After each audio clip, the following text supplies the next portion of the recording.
내가 언제 늙었다고 생각하십니까? 노화에 대한 새로운 생각을 알려주고 노화에 대한 고정관념을 바꿔주는 하버드의 심리학과장 알랭 랭어의 늙는다는 착각이라는 책이 있습니다. 오늘은 이 책을 통해 건강하고 지혜롭게 사는 법에 대해 알아보겠습니다.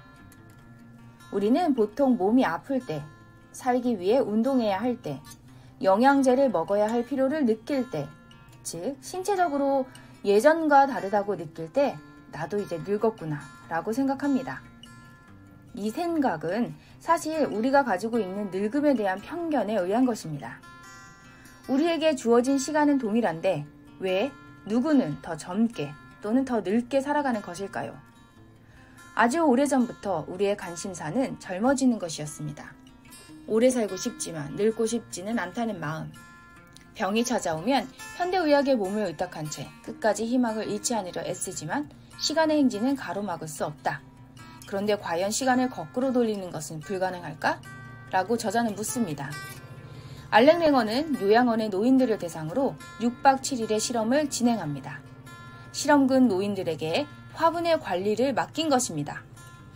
화분의 물주기 등을 포함해 화분에 관한 모든 것에 대해 노인 스스로 직접 결정하도록 한 것입니다. 그리고 그 대조군에게는 스스로 결정하라는 요구를 하지 않았습니다. 그 결과 직접 결정권을 가진 노인들이 더 활발한 생활을 했고 사망률도 낮아졌습니다. 또 다른 실험, 심리적인 시계 거꾸로 돌리기는 노인들에게 1959년으로 생을 돌려 20년 전으로 돌아가도록 합니다. 이 실험을 위해 지역신문과 전단에 무료한 일상을 탈출하길 원하는 70대에서 80대 노인들에게 모집 광고를 내고 면접을 거쳐서 선발합니다. 이들을 1959년을 완벽히 재현한 시골 외딴섬에서 보내도록 하고 지금이 마치 그때인 것처럼 행동하고 말도 그 당시처럼 하는 규칙을 정합니다. 이 실험의 첫 번째 규칙은 설정한 1959년을 현재 진행형으로 생각하고 자신도 마치 그 나이대로 돌아가서 생활하도록 한 것입니다.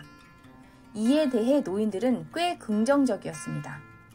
두 번째 규칙은 스스로 설거지, 청소 등을 직접 하도록 했는데 이에 대해서는 반감이 있었습니다. 그러나 참가 노인들은 이 규칙을 따르며 그 두 번째 규칙에도 슬슬 재미를 느끼기 시작하는 것이 관찰되었습니다. 실험 결과 좋은 의미로 평균 1.6kg의 체중이 증가하였고 관절 유연성, 청각, 걸음걸이, 자세도 좋아졌습니다. 연구 이후 노인들은 전보다 평균 2살 이상 젊어졌고 이는 기존의 노화나 인간의 한계에 대한 견해까지 바꾸는 계기가 됩니다. 이 실험에서 저자는 다음과 같은 결과를 얻게 되었습니다. 우리의 발목을 잡는 것은 신체가 아니라 신체의 한계를 믿는 사고방식이다. 나이는 재해석을 요구한다. 왜 우리는 질병과 세약을 나이와 융합하는가? 왜 우리는 50세가 넘으면 감각, 성욕, 균형, 지구력이 줄어든다고 가정하는가? 그렇게 말한 이는 누구인가? 진실이라고 확인할 방법은? 이라고 저자는 묻습니다. 우리는 나이 앞자리가 바뀌거나 중년에서 노년으로 넘어갈 때 기억력 상실을 경험하며 노화가 왔다고 생각합니다. 수많은 연구를 통해 밝혀진 사실은 노화로 인한 기억력 상실은 아주 적다는 것입니다.